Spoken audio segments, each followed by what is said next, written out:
हाँ तो भाई, कैसे हैं आप सभी? अच्छे हैं? चलिए 1 मिनट चौक ले लेता हूँ मैं।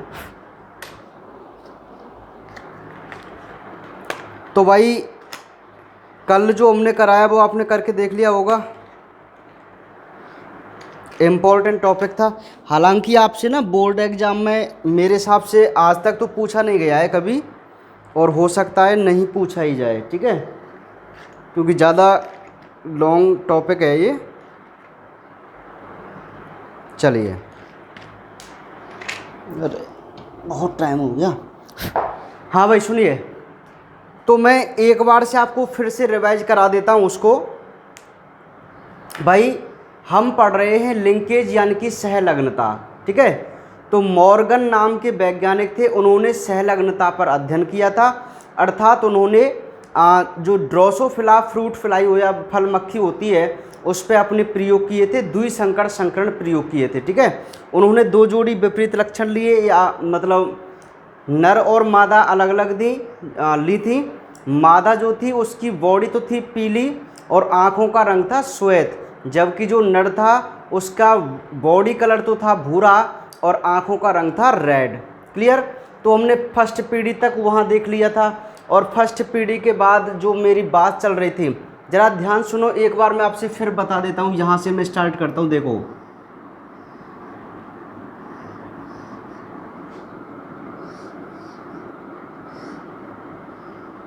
भाई, ये मान के चलो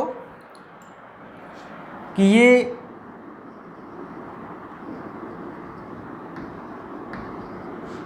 इस प्रकार था भाई, पीली बॉडी, श्वेत आंखें, दोनों जीन, और यहाँ पर ये डोमिनेंट था यानी कि श्वेत शरीर और लाल आंखें, ये नर था और ये मादा थी। बिल्कुल ऐसे थे भाई। अब सुनिए, जैसे हमने मानव में लिंग निर्धारण वाला टॉपिक पढ़ा था ना, ये टॉपिक हमें बिल्कुल ऐसे ही पढ़ना है भाई, लिंग निर्धारण की तरह। कल जैसे आपको मैंने बताया था ना। तो देखिए, अब इनका जब हम क्रॉस कराते हैं, संकरण कराते हैं, तो ध्यान से सुनिए मेरी एक बात। देखो, इसमें तो सभी जो एक्स गुणसूत्र हैं वो बिल्कुल सब की सब एक प्रकार के बनेंगे, है ना। एक प्रकार के गुणसूत्र बनेंगे ना एक्स वाले, जिसके पास सभी के पास जीन होगा वाई और डब्लू वाला, यानी कि पीले रंग वाला और श्वेत वाला। तो देखिए, ये नर के गुणसूत्र हैं, और लिंग का निर्धारण तो मैं आपको पहले ही बता चुका हूँ भाई, नर के गुणसूत्रों पर ही डिपेंड करता है। ये हम पहले भी तो बात कर चुके हैं, मानव में लिंग निर्धारण जब हमने देखा था। तो देखिए, अब जैसे मान लीजिए ये नर का वाई प्लस डब्लू प्लस वाला एक्स गुणसूत्र है, तो जब ये एक्स गुणसूत्र इस एक्स गुणसूत्र के साथ मिलेगा तो संतति जो होगी वो बिल्कुल इस प्रकार की होगी भाई, ठीक है। मैं आप कहें तो इसको थोड़ा छोटा ले लूँ ना, मतलब इसमें थोड़ा टाइम लगता है ना, जगह कम रहेगी इसमें, तो मैं एक लाइन खींचकर ही काम चल जाएगा ना, आपको समझना ही तो है केवल भाई। मतलब मैं कहता हूँ कि ये लाइन खींच दूँ मैं, तो उसी से आपको पता चल जाएगा, ठीक है, लाइन से ही समझ तो जाएंगे। जैसे एक ये एक्स गुणसूत्र रहा, और ये दूसरा एक्स गुणसूत्र, ये मादा बना रहे हैं हम इधर, और इधर बना लेंगे हम एक नर। तो मादा बना के देखिए, मादा कब बनती है? जब नर का एक्स गुणसूत्र मादा के एक्स गुणसूत्र से मिले। तो देखिए, नर का जो एक्स गुणसूत्र है वो वाई प्लस डब्लू प्लस वाला है, तो मैं यहाँ पे यदि लिखूँ वाई प्लस और डब्लू प्लस, और इधर क्या लिखूँगा, वाई और डब्लू। तो अब देखिए, ये मादा का ये F1 पीढ़ी है, और इस F1 पीढ़ी का जो जीनोटाइप है वो क्या है? पीला और श्वेत और लाल भूरा और लाल आंखों वाली। क्योंकि डोमिनेंट है ना, जो प्लस वाला है वो प्रभावी कलर होता है, डोमिनेंट होता है। तो अब ये ऐसी मादा है जिसकी शरीर है भूरा और आंखें हैं लाल, जबकि नर कैसा बनेगा? देखो, नर का ये गुणसूत्र होता है बाई, तो जब नर इसके एक्स से मिलता है तो आप बताइए ये नर बन गया, तो यहाँ पर क्या आएगा वाई और डब्लू, वाई और डब्लू, तो ये नर बन गया। अब नर कैसा है देखो, नर बन गया पीला और श्वेत, तो देखो कलर चेंज हो गए ना इनके। ठीक है, चलिए अब हम बात करते हैं नेक्स्ट F2PD की। अब F2PD में ज़रा ध्यान से सुनना, अब हम अपनी इम्पोर्टेंट बात करने वाले भाई F2PD की। अब मैं यहाँ पर इनके दो बॉक्स बना देता हूँ, और दोनों बॉक्स हम बिल्कुल ऐसे बनाएंगे, एक एक चीज़ को क्लियर समझेंगे। अब एक बॉक्स तो ये रहा, और इधर मैं दूसरा बॉक्स इधर बना रहा हूँ अब इसको, ताकि हमारे पास पूरी जगह रहे और हम उसको आसानी से समझ भी लें। देखिए ये दो बॉक्स आपको दिख रहे होंगे, ठीक है। अब सुनिए, कल भी मैंने आपको बताया था जैसे कि हमारी बुक में जो ये दो बॉक्स हैं F2PD के, उन दो बॉक्सों में क्या है, एक बॉक्स में तो हम केवल नर ही नर को रखेंगे और एक बॉक्स में हम मादा मादा को रखेंगे, यही तो था।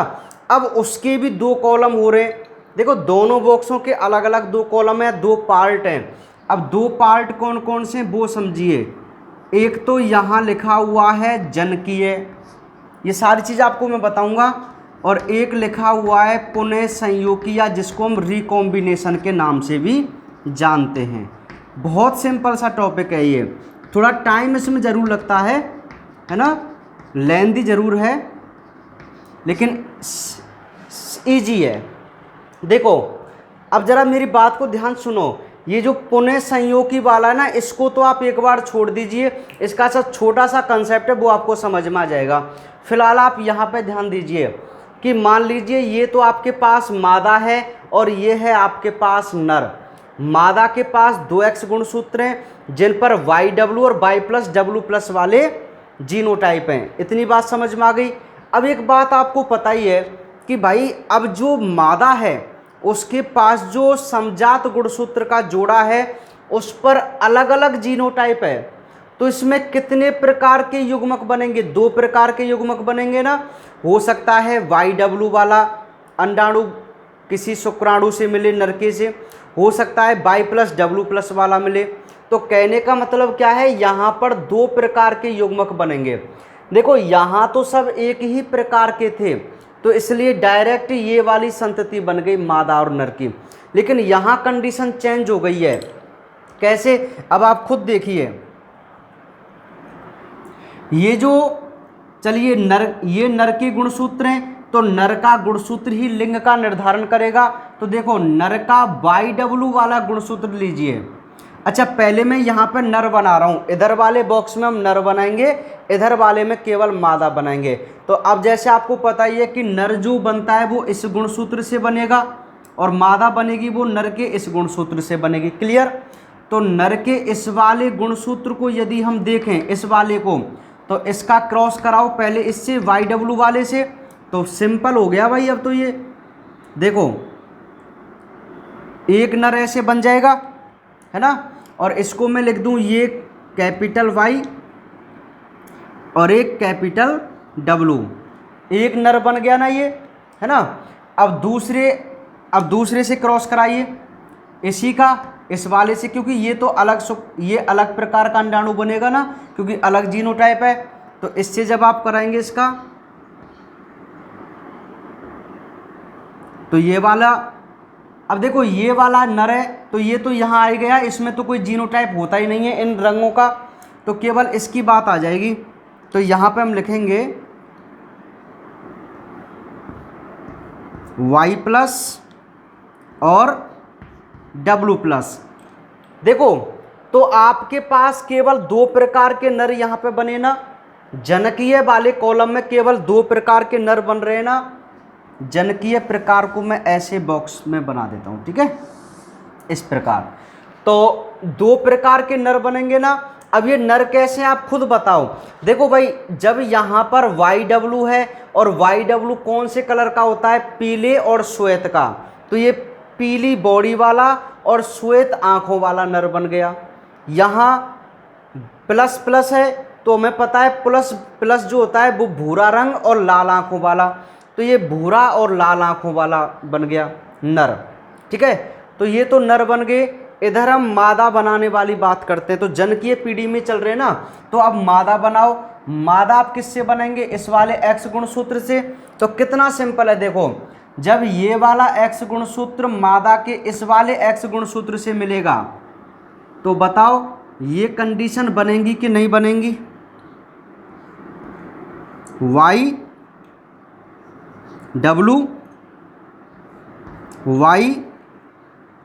डब्लू बताओ बनेंगी कि नहीं बनेंगी? बनेगी ना भाई। इनको ऐसे कर देता हूं मैं, बनेंगी कि नहीं बनेंगी बताओ। अब दूसरी बात और कर लें हम, ये वाला फिर इससे मिलेगा,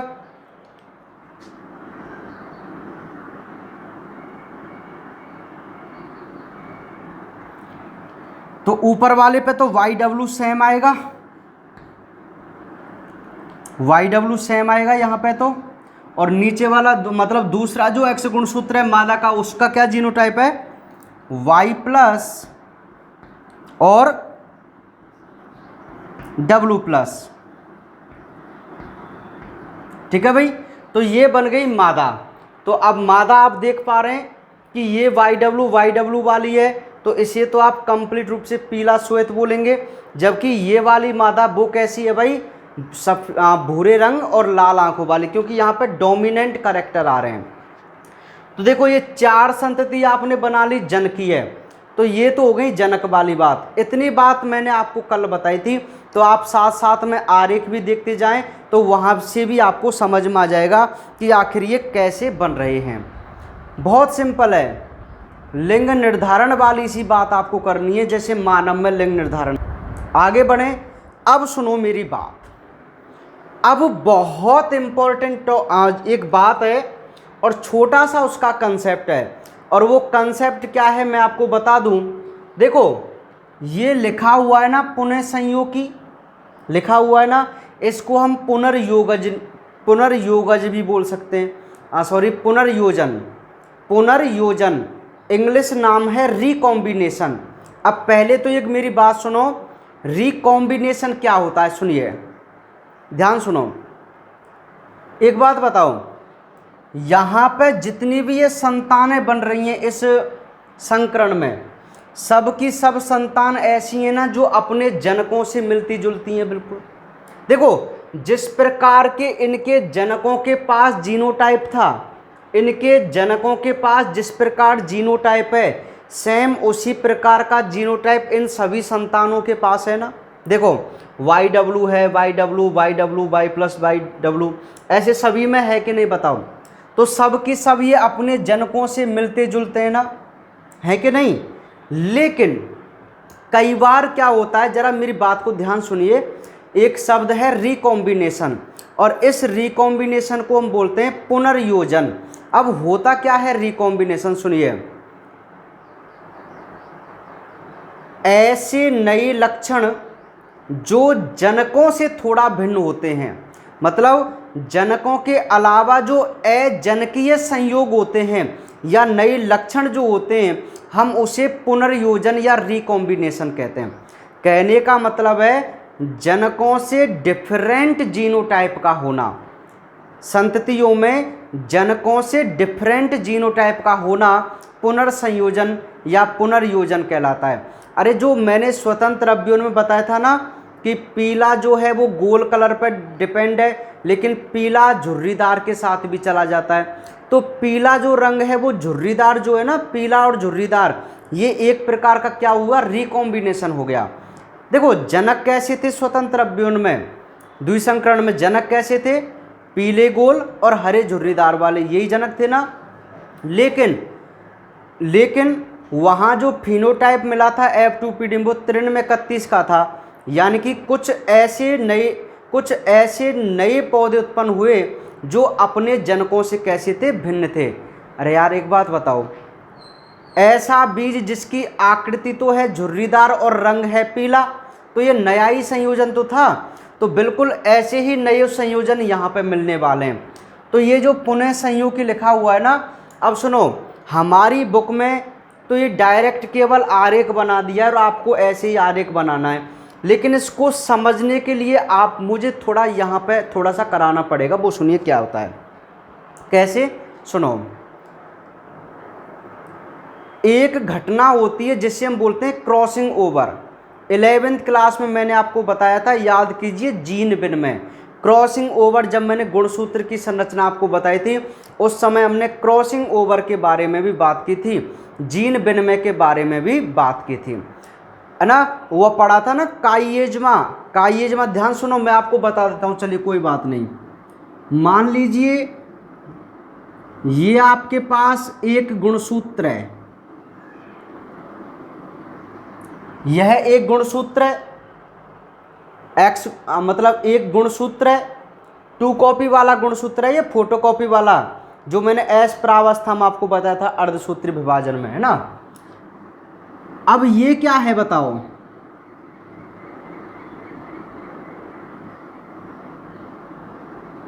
ये क्या है, ये ऐसा गुण, ये अब एक समजात गुणसूत्र हुआ ना।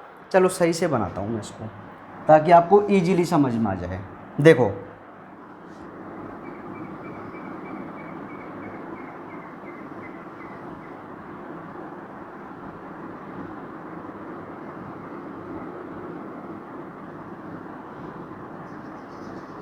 ये आपका एक गुणसूत्र है,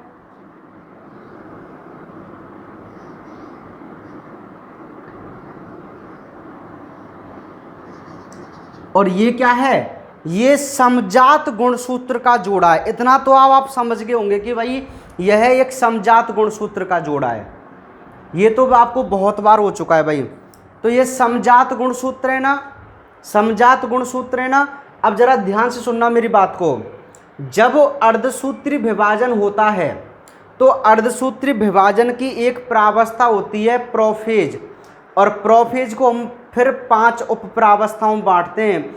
उनमें से एक स्पेशल प्रावस्था होती है पैकाइटिन।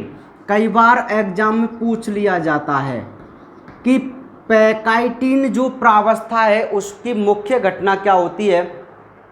तो जो क्रॉसिंग ओवर है, जो जीन विनिमय है, हम वो जो घटना है वो पैकाइटिन अवस्था में होती है। अब देखो होता क्या है जीन विनिमय, सुनिए, यह किसी भी कोश का के 2 समजात गुणसूत्र हैं, है ना, समजात गुणसूत्र। अब सुनिए, इन्हें हम क्रोमेटिड कहते हैं, यानी कि अर्ध गुणसूत्र कहते हैं ना। अब देखो ये तो 2 क्रोमेटिड हैं और ये भी 2 क्रोमेटिड है। अब ये क्रोमेटिड तो एक ही गुणसूत्र की है, एक ही गुणसूत्र तो है ये। देखो टोटल ये 2 गुणसूत्र हैं, तो ये समजात गुणसूत्रों का एक जोड़ा मान के चलिए। अब समजात का मतलब क्या होता है कि समान जीन। अब जैसे मैं यूँ बात करूँ आपसे कि जैसे कि ये गुणसूत्र है, ये समजात गुणसूत्र है, तो यहाँ जैसे आप मान के चलो, देखो यहाँ पे मैं मान लेता हूँ कैपिटल वाई मान लिया, और इधर मैं मान लेता हूँ y प्लस, क्योंकि मैंने आपसे कहा था समजात गुणसूत्र का मतलब ही वो होता है कि जो एक लक्षण के लिए जो जीन होता है ना वो बराबर स्थान पर हो, मतलब समान स्थान पर हो। जैसे यदि यहाँ पर पीले रंग वाला जीन होगा ना तो इधर वाले समजात गुणसूत्र पर भी वही पीले रंग बनाने वाला जीन होगा। ठीक है भाई। अब उसका डोमिनेंट हो सकता है, कुछ भी हो सकता है, कैसे भी हो सकता है। तो ये वाई प्लस हो गया भाई, रंग बॉडी का रंग बना रहा है, मतलब पीले रंग वाले की बात नहीं है, बॉडी का रंग बनाने वाला जीन। ठीक है, तो जैसे यहाँ बॉडी का रंग बनाने वाला जीन है तो यहाँ भी बॉडी का रंग बनाने वाला जीन होगा। क्लियर। अब इधर मैंने बताया था आपको कि मान ली, देखो इस स्थान पे तो बॉडी का रंग बनाने वाला जीन हो गया, ऐसे इस स्थान पे। अब जो ये स्थान है दूसरा वाला, इस स्थान पे आप मान लीजिए W, और इधर भी इस स्थान पे क्या आ जाएगा, W प्लस आ जाएगा। क्लियर। सुनिए मेरी बात, यह एक समजात गुणसूत्र का जोड़ा है। और किसके समजात गुणसूत्र का जोड़ा है, देखो इस वाली मादा का, ये जो F1 पीढ़ी की मादा ड्रोसोफिला है ना, इसके समजात गुणसूत्र मैंने आपको शो किए हैं, यहीं से हमारा पुनः संयोगी प्राप्त होगा भाई, ठीक है। क्योंकि जो नर है उसमें एक ही एक्स गुणसूत्र है, तो यहाँ पर क्रॉसिंग ओवर की घटना देखने को नहीं मिलेगी। अब जीन बिन में होता क्या है सुनिए, देखो ये तो सिस्टर क्रोमेटिड है। क्या है? Sister chromatid. सिस्टर क्रोमेटिड किनको बोलते हैं? जब एक ही गुणसूत्र की क्रोमेटिड हो। तो ये गुणसूत्र एक ही है, तो ये दोनों क्रोमेटिड हैं, तो इनको आप बोलेंगे सिस्टर क्रोमेटिड। जबकि दो समजात गुणसूत्रों की पास पास की क्रोमेटिड जो होती हैं उन्हें हम बोलते हैं नॉन सिस्टर क्रोमेटिड। क्या बोलते हैं? Non sister chromatid. देखो ये दो समजात गुणसूत्र है ना, पास पास में समजात गुणसूत्र है ना, तो ये भी क्रोमेट। अब एक बात बताओ, नज़दीक वाली क्रोमेटिड कौन सी है? एक तो ये वाली और एक ये वाली, मतलब ये और ये क्रोमेटिड पास पास में। अरे भाई गुणसूत्र जो होता है ना, गुणसूत्र उसके आधे टुकड़े को हम क्रोमेटिड कहते हैं, हिंदी में नाम होता है अर्ध गुणसूत्र। तो यदि मैं इसको ऐसे कर दूं तो ये अर्ध गुणसूत्र नहीं हो गया, तो इसको इंग्लिश में क्रोमेटिड कहा जाता है केवल। तो मैंने कहा कि समजात गुणसूत्रों की पास पास के जो क्रोमेटिड होते हैं आप उनको नॉन सिस्टर क्रोमेटिड के नाम से जानते हैं। तो ये हुई नॉन सिस्टर क्रोमेटिड, ये वाली और ये वाली। कौन सी क्रोमेटिड है ये? Non sister chromatid. अब सुनो, तो ये भी तो नॉन सिस्टर क्रोमेटिड ही है।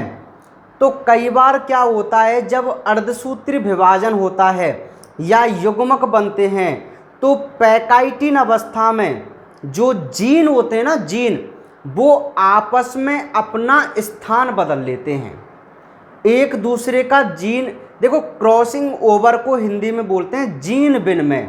जीन विनिमय का मतलब जीनों का आदान प्रदान। और जीन कौन है? ये रहे वाई और डब्लू वाले और वाई प्लस डब्लू प्लस वाले, ये जीन है। अब मैंने आपको 11वीं क्लास में बताया था कि भाई यदि दोनों समजात गुणसूत्र की नॉन सिस्टर क्रोमेटिड एक स्थान पर आपस में टच करें तो एक काइएज्मा बनता है, मतलब एक जीन का विनिमय होगा केवल। दो स्थान पर टच करें आपस में तो दो जीन एक्सचेंज हो जाएंगे, ठीक है। तो यहाँ पर क्या होता है सुनिए, अब सपोज कीजिए, अब एक बार समझ लेना, जैसे ये दो नॉन सिस्टर क्रोमेटिड हैं, दो नॉन सिस्टर क्रोमेटिड। ध्यान से सुनो भाई, इस बात को ध्यान सुनिए। अरे ये केवल मैंने ये वाला और ये वाला लिया है, बस ये वाला और ये वाला नॉन सिस्टर क्रोमेटिड लिए दोनों, ठीक है। चलो ज़्यादा आप कंफ्यूज मत हो, अब आप समझ जाएंगे। अब तो मैंने पूरे गुणसूत्र बना दिए, समजात गुणसूत्र, समजात बन गए ना। देखो यहाँ तो ये अलग अलग थे, लेकिन यहाँ पर क्या हुआ कि यहाँ पर ये आपस में जॉइंट हो गए। तो जहाँ जॉइंट बनता है उस संरचना को कहते हैं काइएज्मा, है ना। तो अब जैसे यहाँ पर ये आपस में फ्यूज हुए, तो पता है होता है क्या है कि जो यहाँ पर वाई वाला जीन था, इधर वाला तो था वाई, और यहाँ पे कौन सा जीन था? वाई प्लस, ठीक है। और यहाँ मैंने माना है डब्लू और इधर मैंने माना है डब्लू प्लस, ऐसे ही तो था। तो जैसे ही मान लीजिए ये समजात गुणसूत्र जब यहाँ पर आपस में जॉइंट हो गए, तो होता क्या है, ये आपस में अपने जीनों का एक्सचेंज कर लेते हैं। क्या कर लेते हैं? जीनों का एक्सचेंज। तो जीनों का एक्सचेंज का मतलब क्या है कि वाई प्लस जो इधर था वो तो आ गया इधर वाले गुणसूत्र पे, और जो इधर वाई था वो आ गया इधर वाले गुणसूत्र पे। नहीं आई बात समझ में? भाई जीनों का क्या हो गया? आदान प्रदान हो गया, एक्सचेंज हो गया, समझ रहे हैं। तो केवल एक जीन का आदान प्रदान हो गया क्रॉसिंग ओवर की घटना में। तो जो वाई प्लस जो पहले इधर था, देखो वो किधर आ गया? इधर आ गया, और जो इधर वाई था वो चला गया इधर। समझ में आ गई बात? अब यदि मैं इसका जीनोटाइप बनाऊं, देखो वो ये कहते हैं मॉर्गन कि सामान्य अवस्था होती है यदि क्रॉसिंग ओवर की घटना ना हो तो ये वाली संतानें बनती चली जाएंगी, लेकिन बाई चांस क्रॉसिंग ओवर हो जाए तो संतानें कैसी बनेंगी वो हम देख रहे हैं। तो अब देखो इसका जीनोटाइप मैं बता रहा हूँ, अब आप समझ लेना केवल। देखो ये दो एक्स गुणसूत्र में बना लूँ, दिख रहा होगा आपको यहाँ तक।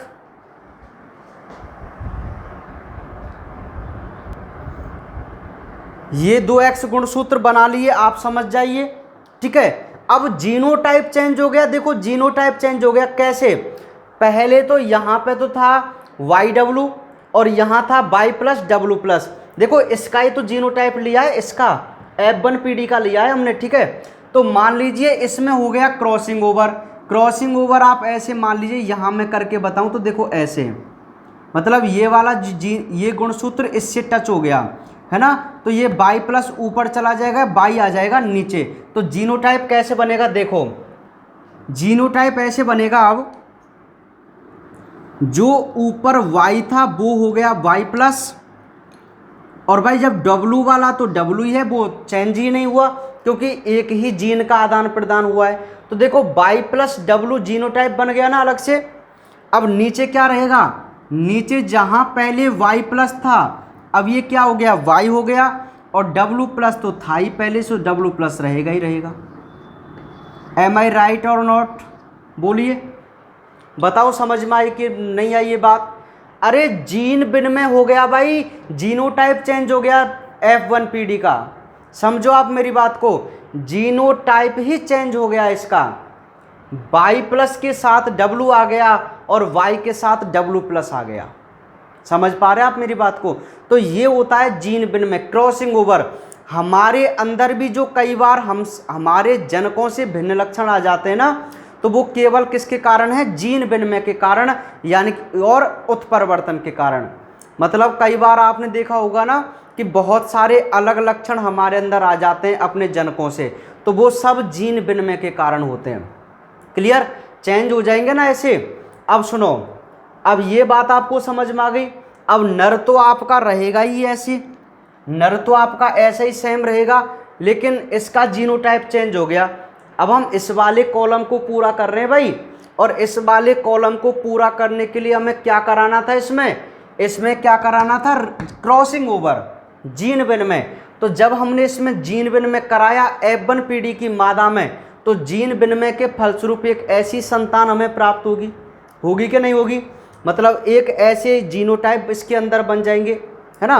अब हुआ क्या, अब ऐसे जीनोटाइप किसके अंदर बने भाई, ये जो मादा है ना, ये वाली मादा, इसके जो अंडाणु बनेंगे, क्योंकि मैंने कहा था क्रॉसिंग ओवर युग्मक बनते समय होता है, तो इस मादा के जब अंडाणु बनेंगे ना, तो इसके अंडाणु इस प्रकार के हैं। अब ठीक है, तो इन अंडाणुओं से नर के गुणसूत्रों को आप मेल कराइए और सिंपल सा आप अपने रिजल्ट लीजिए। अब देखो कराओ, तो पहले आप यहाँ पे तो नर ही बनाएंगे और इधर वाले कॉलम बनाएंगे मादा। तो देखो नर का क्या है, नर बनाओ, तो ऊपर वाले को ले आइए सबसे पहले। अरे यार बहुत सिंपल है, बहुत सिंपल सी बात है। ऊपर वाला क्या है, वाई प्लस, और क्या है ये डब्लू है। तो एक नर बन गया ना, अलग प्रकार से, अलग प्रकार का रंग नर बन गया ना। अब इस नर का रंग क्या होगा बताओ भाई, वाई प्लस है ना, वाई प्लस, आपको केवल इसकी बॉडी का रंग देखना है, बॉडी का रंग। तो वाई प्लस है, तो वाई प्लस किसका रंग होता है, श्वेत यानी कि भूरा रंग होता है, ठीक है। अब दूसरा देखिए, ये नर है, उधर नीचे वाले से कराएंगे ना आप, तो दूसरी कंडीशन ये बनेगी, देखो क्या आएगा, वाई डब्लू प्लस आएगा कि नहीं आएगा बताओ। ये दो प्रकार के नर बने कि नहीं बने, यहाँ पर ये अलग से संतानें आ रही हैं, देखो। अरे भाई एक बात बताओ, यदि मैं आपको इसके बारे में बात बताऊं, ये नर है तो ये वाई प्लस है, तो वाई प्लस बताओ किसके लिए होता था, वाई प्लस होता था भूरे रंग के लिए होता था ना। और ये डब्लू वाला किसके लिए था, डब्लू वाला था श्वेत आँखों के लिए, और यदि ये डब्लू प्लस होता तो लाल आँखें होती।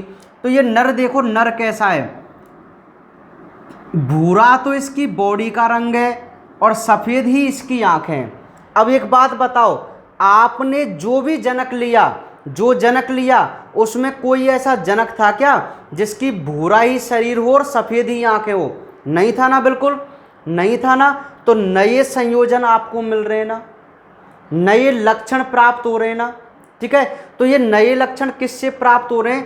क्रॉसिंग ओवर के कारण। यदि क्रॉसिंग ओवर नहीं होता जैसे हमने यहाँ पे किया था, तो बताओ एक भी नया लक्षण नहीं आ रहा था, लेकिन यहाँ पे तो नए लक्षण आने लग गए। अब इसको देखो, ये Y है, Y और W+ है, तो इस नर के शरीर का रंग कैसा हो गया? पीला। कैसा हो गया? पीला। और W+ है, और W किसके लिए था? आंखों के रंग के लिए। और W+ कौन सी आंखों के रंग के लिए था? लाल रंग की आंखों के लिए। तो ये नर ऐसा बना जिसकी बॉडी तो थी पीली लेकिन आंखों का रंग था लाल। तो बताओ हमने कोई भी ऐसा जनक लिया था क्या? पहले नहीं लिया था ना। तो नए लक्षण अब हमें मिलने लग गए, पुनर्योजन हो रहा है, रिकॉम्बिनेशन हो रहा है, मतलब नए नए संयोजन का प्राप्त होना ही रिकॉम्बिनेशन है। मेरी बात अब आपको समझ में आ रही होगी। अब ऐसे हम मादा की बात करेंगे। ये तो आपने बना लिए नर, इधर अब बात करो मादा की। तो यार सिंपल है, मादा का गुणसूत्र ये रहा YW वाला। अब कराओ इससे, इस वाले से, तो देखो बहुत सिंपल हो गया ना। अब ये 2 संतान बनानी है तो पहले ही मैं बना देता हूं। देखो ये मादा का YW है ना, तो मैं Y को ऊपर वाले में ले लूं और W को यहां पे ले लूं। ले लिया भाई। अब इससे कराओ पहले तो यहां पे क्या आएगा? Y+ और ये W आएगा ना। बिल्कुल सिंपल है, इसमें कोई याद करने वाली बात थोड़ी है। अब दूसरे वाले से कराओ, तो एक तो YW आना ही आना है भाई। इधर नीचे देखो क्या है? Y और W+ है ना। तो ये बन गई आपके पास मादाएं। क्या बन गई? मादाएं। इनका वास्तविक कलर देखो। अब देखो बॉडी के रंग के लिए यहाँ पे Y+ डोमिनेंट है, क्योंकि Y+ को हमने प्रभावी माना तो वही रंग होगा। तो Y+ कौन से रंग के लिए था? भूरे रंग के लिए। तो इस मादा का शरीर का रंग तो हुआ भूरा, लेकिन WW है दोनों, तो आंखों का रंग कैसा है? श्वेत आंखें, श्वेत आंखें। तो इस मादा का रंग भूरा और श्वेत। इस मादा का रंग देखो, रंग बिल्कुल पीला आएगा ना इस मादा का, क्योंकि Y है, और लेकिन आंखें कैसी होंगी? लाल आंखों वाली। तो दोनों नए संयोजन आपको मिल रहे हैं या नहीं मिल रहे? तो ये पुनर्संयोजी वाला कॉलम हुआ कंप्लीट, ठीक है। अब आप एक बार सरसरी नज़रों से अपनी किताब में जो मैंने आपको आरेख भेजा है ना, उसको एक बार आप देखिए। देखो फटाफट, आपको समझ में आया नहीं आया बोलो। आ गया समझ में? बिल्कुल बहुत नॉर्मल है ना, ठीक है। तो ये था मॉर्गन की सहलग्नता। अभी जरा ध्यान सुनिए मेरी बात को। अच्छा, मॉर्गन ने 2 क्रॉस करवाए, दो क्रॉस करवाए थे। आपकी बुक में देखो वहाँ पर क्रॉस फर्स्ट और क्रॉस सेकंड ऐसे भी लिखा हुआ है। तो ये तो केवल क्रॉस ए है। क्रॉस ए का मतलब उसने 2 जोड़ी विपरीत लक्षण क्या लिए थे? एक तो बॉडी का रंग लिया और एक आँखों का रंग लिया, ठीक है। बॉडी का रंग और आँखों का रंग। तो बॉडी का रंग और आँखों का रंग जब उन्होंने लिया तो उन्होंने क्या पाया अपने लक्षणों में, अपने प्रयोगों में, कि भाई ये जो, अभी एक बात मैं आपको बता दूं, जरा एक गौर कीजिए एक मेरी बात पे। क्रॉस ए और क्रॉस बी में 2 प्रकार के हैं। क्रॉस ए में जो इधर वाला जो मैंने अभी आपको बनाया है, इसमें तो YW है, और सेकंड साइड में उसके दूसरी तरफ और देखना, उसमें क्रॉस बी दिया हुआ है। और क्रॉस बी में कुछ ऐसे बनाए हुए हैं, देखो ऐसे W और M ऐसे बनाए हुए ना, बनाए हुए ना। अरे आपने मेरी एक बात पे गौर नहीं किया। अब गौर करने वाली क्या बात है, मैं आपको यही बता रहा हूँ, सुनिए। यहाँ पे तो मैं Y और W को बिल्कुल नज़दीक नज़दीक लिख रहा हूँ। आप देखो, आपने इस बात पे गौर ही नहीं किया। मैं यहाँ पर Y और W को बिल्कुल नज़दीक नज़दीक लिखता हुआ चल रहा हूँ ना गुणसूत्र पे, लेकिन आप बुक में देखो W और M को मैंने कितनी दूरी पे लिखा है, यहाँ W है तो वहाँ पे M है, बहुत दूरी पे लिखा हुआ है ना, लिखा है ना दूरी पे। ठीक है, इसका मतलब क्या है, देखो निष्कर्ष में अभी बता देता हूँ, फिर इसको समझेंगे आगे ना। देखो मैं आपको बताऊँ, सुनिए। मॉर्गन ने कहा था, अच्छा मॉर्गन ने जब अपना ये प्रयोग किया ना, तो उन्होंने कहा कि भाई जब कोई जीन एक ही गुणसूत्र पर स्थित होते हैं, जब जीन एक ही गुणसूत्र पर स्थित होते हैं तो वो पीढ़ी दर पीढ़ी साथ साथ जाते हैं, ऐसा मॉर्गन ने कहा था। और इस घटना को उन्होंने नाम दिया सहलग्नता। देखो स्वतंत्र अपव्यूहन के नियम में क्या था कि दो लक्षणों को निर्धारित करने वाले जो जीन थे ना, वो अलग अलग गुणसूत्र पे थे, तो उन्होंने स्वतंत्र रूप से अपनी अभिव्यक्ति प्रदर्शित की। लेकिन मॉर्गन ने जब अपना प्रयोग किया तो उन्होंने एक ऐसे जीन लिए जो एक ही गुणसूत्र पे थे और बिल्कुल नज़दीक थे, उनके बीच गैप नहीं था। आप समझ पा रहे हैं? तो मॉर्गन ने कहा कि भाई ऐसे जीन जो एक ही गुणसूत्र पर होते हैं वो एक ही युग्मक में जाने का प्रयास करते हैं, यानी कि पीढ़ी दर पीढ़ी साथ चलते जाते हैं। देखो अब ये जितनी भी पीढ़ी बनी सब में YW चलता जा रहा है, नहीं जा रहा। नए संयोजन कहाँ मिल रहे हैं, यहाँ पे नहीं मिल रहे। ठीक है, तो इसलिए उसने इस घटना को नाम दिया सहलग्नता। तभी तो स्वतंत्र अपव्यूहन का अपवाद कहते हैं इसको, क्योंकि स्वतंत्र अपव्यूहन में तो एक जीन किसी अपने पुराने जीन को छोड़कर दूसरे के साथ चला जाता था, इसलिए हम उसको स्वतंत्र अपव्यूहन कहते थे, क्योंकि वो अलग अलग गुणसूत्र पे थे। लेकिन सहलग्नता में क्या देखने को मिला कि जो YW जीन हैं वो एक ही गुणसूत्र पे हैं और दोनों नज़दीक हो रहे हैं, नज़दीक हैं। इसका भी फर्क पड़ता है, वो आपने प्रयोग में उन्होंने बताया था कि यदि इन दोनों जीनों के बीच में ज़्यादा दूरी नहीं होगी तो ये नए संयोजन बनाएंगे कम। ठीक है, तो जैसा कि उसने लिखा हुआ है कि नए संयोजन मात्र 1.3% देखने को मिले थे। कौन सी कंडीशन में? जब Y और W जीन वाले हमने एग्जाम्पल लिए, क्योंकि ये दोनों जो जीन हैं वो एक गुणसूत्र पर अत्यंत निकट स्थित होते हैं। तो जब कोई जीन नज़दीक स्थित हो एक ही गुणसूत्र पर तो उनके जनक संतानों की प्राप्ति ज़्यादा होती है और नए लक्षण होते हैं कम प्राप्त। जैसा कि यहाँ उन्होंने अपने अध्ययनों के द्वारा बताया कि 98.7% तो जो संतानें थी वो अपने जनक जैसी थी और मात्र 1.3% नए संयोजन प्राप्त हुए थे। आपको बात समझ में आ गई? तो ये होता है रिकॉम्बिनेशन और सहलग्नता का मतलब। उसने लिखा हुआ है ना अपनी थ्योरी में कि उसने सहलग्नता कम थी, पुनर्योजन अधिक था, ऐसे लिखा हुआ है ना, समझ रहे हैं? तो जब गुणसूत्र पर दो जीन इतने नज़दीक निकट हो तो उनमें सहलग्नता तो मिलती है ज़्यादा और पुनर्योजन मिलता है कम। तो यहाँ पहले प्रयोग में उन्हें मात्र 1.3% पुनर्योजन देखने को मिला। मतलब जो ये नए लक्षण मिल रहे थे ना, ये नए लक्षण, उनकी आवृत्ति या उनका परसेंटेज कितना आया? मात्र 1.3% आया। ये उन्होंने अपने प्रयोगों से बताया था भाई। अब उन्होंने कैसे किया होगा ये नहीं पता भाई, समझ पा रहे?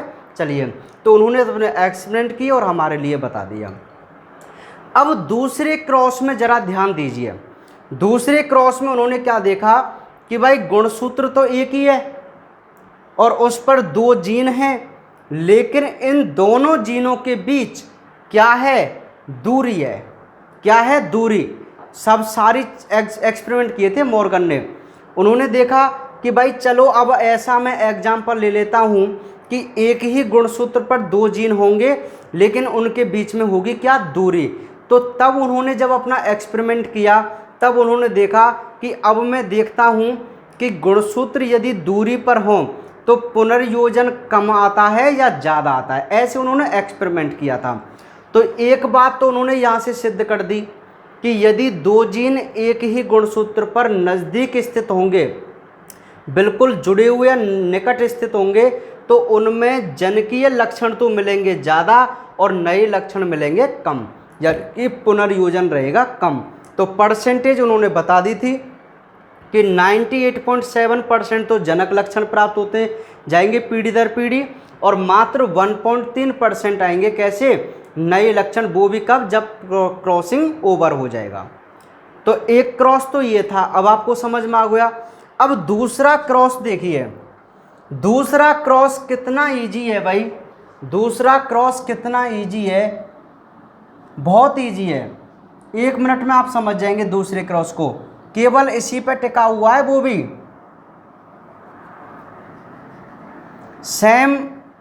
सेम आएगा बिल्कुल, केवल आपको चेंज कर देने उनके जीनोटाइप वगैरह, बस और कुछ नहीं है, बाकी कंडीशन पूरी सेम रहेगी भाई। ये आपने बनाई हुआ है तो मैं इसको मिटा देता हूँ। चलिए सुनो, ध्यान से सुनिए, सेम कंडीशन आएगी बिल्कुल। अब उन्होंने क्या किया, अब उन्होंने एक दूसरा, मैं यहाँ से बनाना इसको स्टार्ट कर दूंगा, तब आपको समझ में आ जाएगा। देखिए अब इन्होंने दूसरा क्रॉस कराया, अब दूसरे क्रॉस में इन्होंने कौन कौन से जीन लिए वो सुनिए। एक तो इन्होंने लिया वही आँखों वाला रंग, मतलब आँखों का रंग निर्धारण करने वाला जीन, और एक दूसरा जीन इन्होंने लिया पंखों की आकृति निर्धारण करने वाला जीन। तो दो लक्षण फिर हो गए विपरीत। देखो एक जीन तो लिया था जो आँखों का रंग निर्धारण करेगा, और दूसरा जीन लिया जो इनकी पंखों की आकृति निर्धारित करेगा, ठीक है। तो देखिए अब इन्होंने मादा कैसी ली, मादा, ये मादा मैं बना लूं, और ये नर, सेम कंडीशन चलेगी, केवल जीनोटाइप चेंज हो जाएगा बस। तो आंखों के रंग के लिए तो भाई W होता ही है, W है ना, और जो पंखों की आकृति के लिए था, तो पंखों की आकृति के रूप में इन्होंने क्या लिया, देखो रंग तो वो ही रहेगा आंखों का, एक की आंखें सफ़ेद और एक की आंखें लाल, ठीक है, लेकिन पंखों की आकृति में क्या था, एक की पंख थी लघु छोटी और एक की पंख थी बड़ी। तो जो लघु पंख होती है ना, छोटी पंख, उनको हम इंग्लिश में बोलते हैं मिनिएचर। क्या बोलते हैं इंग्लिश में, जो शब्द लघुत्तर लिखा हुआ है ना उसको इंग्लिश में मिनिएचर बोला जाता है।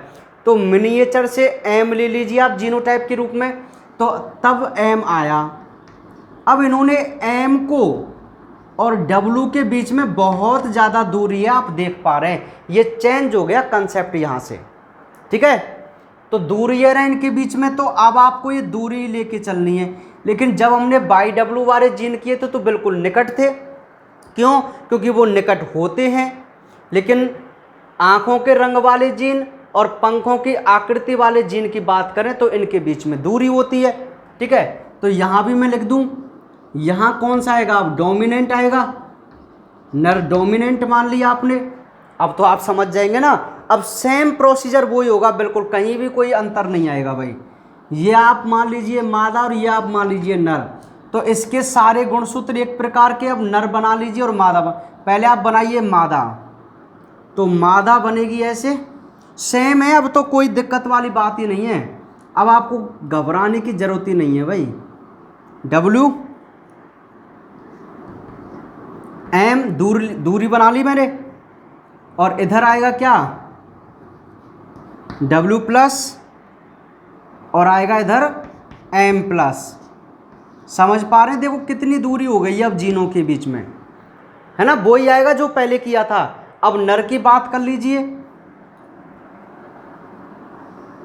अब तो सिंपल है ये, अब आप खुद भी इसकी प्रैक्टिस कर सकते हैं चाहे तो नर जब बनेगा तो सब WM वाले बनेंगे ना, WM पता चल गया ना, M कहाँ से आया, M का मतलब है पंखों की आकृति। यदि मैं केवल M लिखता हूँ तो आप समझेंगे छोटी पंख हैं, और यदि मैं M प्लस लिख देता हूँ तो वो बड़ी पंख हैं। और मैंने कहा था जो डोमिनेंट होता है आप उससे वाइल्ड टाइप या वन्य प्रकार का भी बोल सकते हैं। तो यहाँ पे वाइल्ड टाइप को वन्य प्रकार का बोला गया है, जबकि इसको मैं बोलूँगा श्वेत लघुत्तर। श्वेत माने आँखों का रंग और लघुत्तर माने पंखों की आकृति। समझ गए अब आप, ठीक है। तो ये बन गया। अब ये सेम कंडीशन चल रही है ना, अरे यार अब वही बात है, आप बना के देख लो ना, क्या दिक्कत है आपको इसमें बताओ? सेम चीज़ आ रही है ना बिल्कुल। अरे ये नर बनाऊँ ना, इधर सेम सेम प्रोग्राम है बिल्कुल, कहीं भी कोई अंतर नहीं है, बिल्कुल अंतर नहीं है। केवल आपको इतना याद रखना है कि इनका तात्पर्य क्या है बस। अब इसका तात्पर्य तो आप जानते ही हैं, एम का तात्पर्य आपको पता ही है भाई कि यदि केवल एम होगा तो छोटी पंख, और यदि एम प्लस होगा तो बड़ी पंख। तो बताओ क्या दिक्कत है यार इनमें आपको, है ना? देखो मैं दोबारा यहाँ बना दूँ, चलो नर बना के देखो। तो नर में देखो, यहाँ देखो, नर का गुणसूत्र पहले इस गुणसूत्र से मिलेगा, तो यहाँ पर डब्लू आएगा और क्या आएगा, सॉरी एम। एक नर ये बन गया, दूसरे नर क्या कैसा बन जाएगा, डब्ल्यू प्लस वाला और एम प्लस वाला। ऐसे ही बनेंगे ना बिल्कुल, नर बन गए। ऐसे बनाओ आप मादा, तो मादा का निर्धारण तो ये वाला गुणसूत्र करेगा नर का, तो डब्ल्यू एम और डब्ल्यू प्लस। यार कितना सिंपल तो है, मुझे तो इसमें बताने में भी ऐसा लग रहा है कि मैं इनको क्यों बता रहा हूँ आपको। डब्ल्यू एम एम डब्ल्यू, एक तो ये रहेगा ना बिल्कुल। अब दूसरा डब्ल्यू और नीचे क्या आ जाएगा, डब्ल्यू प्लस, यहाँ एम और यहाँ एम प्लस। बताओ आएगा कि नहीं आएगा? बहुत सिंपल है, ठीक है। तो ये तो जनक लक्षण थे आगे। अब बात करते हैं पुनर्संयोगी की या रिकॉम्बिनेशन की। अब देखो वही क्या हो जाएगा, क्रॉसिंग ओवर हो जाएगा। अरे सेम क्रॉसिंग ओवर हो जाएगा ऐसे की तरह, लेकिन यहाँ पे चेंज क्या हो जाएगा, अब मैं आपको यहाँ बता दूँ उसको। देखो चेंज क्या होगा, सिंपल सी बात है, आप इसको चेंज करा दीजिए तो डब्ल्यू प्लस चला जाएगा ऊपर, डब्ल्यू आ जाएगा नीचे, है ना। तो डब्ल्यू प्लस एम क्या रहेगा, देखो ऐसे रहेगा, डब्ल्यू प्लस और एम, और नीचे वाले में क्या रहेगा, एम प्लस और डब्ल्यू। चेंज हो गया ना जीनोटाइप। अब बिल्कुल इनके साथ अब आप क्रॉस कराइए। सबसे पहले नर बनाओ, तो ये नर का गुणसूत्र है, सबसे पहले इसके साथ संयोजित होगा, तो क्या बनेगा, डब्ल्यू प्लस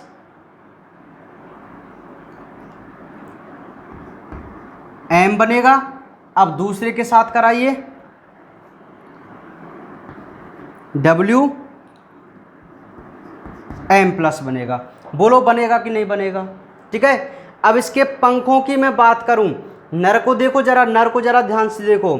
ये ऐसा नर है जिसकी आंखें तो हैं लाल, क्योंकि डब्ल्यू प्लस लाल आंखों वाला होता है, और एम है तो पंख कैसी है इसकी, छोटी। जबकि कोई भी जनक ऐसा नहीं था ना, जनक हमने कौन सा लिया था, जिसकी आंखें लाल थी और पंख कैसी थी, बड़ी। ये रहा ना जनक, प्लस प्लस है तो पंख बड़ी और लाल आंखें। लेकिन यहाँ पे कैसा नर भी प्राप्त हो गया हमें क्रॉसिंग ओवर के बाद। देखो यहाँ पे एक भी नर ऐसा प्राप्त नहीं हुआ है आपको। ये देखो सुनो, ये जनक प्रकार है, तो यहाँ पे आपको जितने भी नर मिलेंगे सब अपने जनक जैसे मिलेंगे। देखो ये श्वेत आंख और लघु पंख, ये लाल आंख और बड़ी पंख, ऐसे ही तो इनके जनक हैं। ये श्वेत पंख, श्वेत और लघु पंख वाला, ये लाल और बड़ी पंख वाला। तो यहाँ पे तो नर सब जनक जैसे मिल रहे हैं, जैसे जिनके जनक थे ऐसी सब संतान प्राप्त हो रही हैं। कब? जब क्रॉसिंग ओवर नहीं हो, और यदि क्रॉसिंग ओवर हो जाता है तो नए लक्षण मिल रहे नहीं मिल रहे। ठीक है, समझ पा रहे हैं? तो ऐसे ही आप इसको बना लेंगे। अब मादा की मैं बात करूं तो सिंपल है यार, कहाँ है मादा, ये रही। तो डब्ल्यू प्लस डब्ल्यू और एम एम प्लस, क्लियर? अरे सॉरी यार, इसका इससे कराइए तो डब्ल्यू एम ही आएगा दोनों में, है ना, एम आएगा। अब इसका कराओ आप इससे, तो ऊपर वाले में W आएगा और नीचे वाले में भी W आएगा, ऊपर वाले में आएगा M और यहाँ नीचे वाले में आएगा M प्लस, ऐसे तो आएगा। तो ऐसे उसके संतान आ जाएंगी। जो दूसरा आरेख है वो भी बिल्कुल सेम है, डिटो है, कहीं भी कोई अंतर नहीं है, केवल आपको केवल जीन चेंज कर देना है बस, बाकी पूरी प्रोसेस सेम है। तो जब इन्होंने ऐसा प्रयोग किया, एक्सपेरिमेंट किया, तो अब उन्होंने क्या देखा, अब ये हमें नहीं पता कि उन्होंने कैसे किया था भाई ना, लेकिन उन्होंने बता दिया कि ऐसी कंडीशन में 37.2%, 37.2% रिकॉम्बिनेशन देखने को मिला था। कितने परसेंट? 37.2% रिकॉम्बिनेशन देखने को मिला। एक बात बताओ, इसका तात्पर्य आप क्या समझे? क्या समझे बताओ इसका तात्पर्य आप? भाई मॉर्गन ने 2 एक्सपेरिमेंट किए, तो एक एक्सपेरिमेंट तो ऐसा था जिसमें जो जीन थे वो एक ही गुणसूत्र पे थे, लेकिन कैसे थे? नज़दीक, बिल्कुल निकट। तो उन्होंने अपने जब एक्सपेरिमेंट किए तो प्रयोगों का निष्कर्ष निकाला, तो कहा कि मात्र 1.3% ही नए संयोजन प्राप्त हुए, ठीक है। लेकिन जब उन्होंने अपना दूसरा प्रयोग किया ये वाला, और तब उन्होंने ऐसे 2 जीन लिए जो हैं तो एक ही गुणसूत्र पे, लेकिन दोनों के बीच में दूरी है। तो इन दोनों के बीच में जब दूरी होती है जीनों के बीच में, तब रिकॉम्बिनेशन कितने परसेंट मिला है? 37.2%। तो बताओ इससे क्या तात्पर्य निकला? तब मॉर्गन ने कहा था कि भाई जो जीन एक ही गुणसूत्र पर जितने निकट स्थित होंगे उनमें सहलग्नता कैसी होगी? ज़्यादा होगी, और पुनर्योजन होगा कम। लेकिन जितनी वो दूरी पर स्थित होंगे उतनी ही उनमें सहलग्नता कम और पुनर्योजन होगा ज़्यादा। आई बात समझ में नहीं आई? क्योंकि यहाँ पर जब नए परसेंट 37.2 मिल रहा है, जबकि पहले कितना मिला था? मात्र 1.3%। तो इसका तात्पर्य क्या होता है? तब मॉर्गन ने कहा था कि भाई सहलग्नता वाली घटना होती है, अर्थात जो जीन होते हैं वो स्वतंत्र रूप से अपव्यूहित नहीं होते। लेकिन कब नहीं होते? जब वो एक ही गुणसूत्र पर हों और पास पास स्थित हों। लेकिन यदि अलग अलग गुणसूत्र पर होंगे तो स्वतंत्र अपव्यूहन की घटना, देखो मेंडल ने जो एक्सपेरिमेंट किया तो वो गलत नहीं है, वो किया तो जो था ना, वो उसमें केवल इतनी बात थी कि जो जीन उन्होंने लिए थे वो अलग अलग गुणसूत्र पे थे। तो अलग अलग गुणसूत्र पे जो जीन है वो तो नए लक्षण बना सकते हैं, ठीक है। तो मॉर्गन ने अपने अलग प्रयोगों से केवल ये सिद्ध किया था कि यदि कोई 2 जीन एक ही गुणसूत्र पर हों और जितने निकट होंगे तो उनमें नए संयोजन प्राप्त नहीं होंगे, वो साथ साथ पीढ़ी दर पीढ़ी चलते चले जाएंगे। और इस घटना को उन्होंने कहा सहलग्नता। क्या कहा था? सहलग्नता। आई बात समझ में नहीं आई? ठीक है, तो ये आपका टॉपिक है भाई, सहलग्नता और पुनर्योजन, है ना। बाकी इसमें और कुछ नहीं है। वैसे बोर्ड एग्जाम में ये बहुत ही रेयर चांस है इसको पूछ ले जाए, लेकिन आपकी इसकी प्रैक्टिस बहुत अच्छी होनी चाहिए, है ना, कर लेनी चाहिए भाई, ठीक है।